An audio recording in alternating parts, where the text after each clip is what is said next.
Taiwan, اسرائیل اور Armenia تین ایسے ممالک ہیں جن کو ابھی تک پاکستان نے تسلیم نہیں کیا،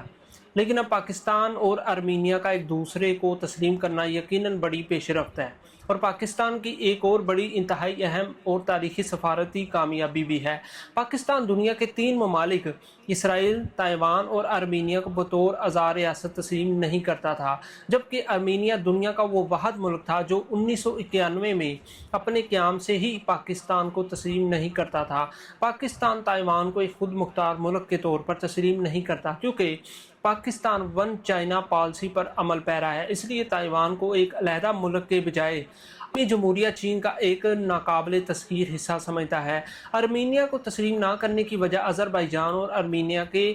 درمیان شدید ترین کشیدگی اور تناؤ تھا، جو کہ پاکستان کے آذربائیجان کے ساتھ انتہائی گہرے مراسم اور برادرانہ تعلقات ہیں۔ اس لیے مشکل کی اس گھڑی میں پاکستان اپنے برادر ملک آذربائیجان کے ساتھ کندھے سے کندھا ملا کر اور سینہ تان کر کھڑا تھا۔ یہی وجہ ہے کہ پاکستان اور بھارت کشیدگی کے وقت آذربائیجان نے اعلانیہ طور پر پاکستان کا ساتھ دیا تھا۔ اب 30 سال سے زائد عرصے کے بعد پاکستان اور ارمینیا نے باقاعدہ طور پر ایک دوسرے کو تسلیم کر لیا ہے اور سفارتی تعلقات قائم بھی کر لیے ہیں۔ ارمینیا اور آذربائیجان کے درمیان امن معاہدہ طے پا گیا ہے اور سب سے پہلے پاکستان نے اس امن معاہدے کا خیر مقدم کیا، جس سے دونوں ممالک کے لیے ایک دوسرے کو تسلیم کرنے کی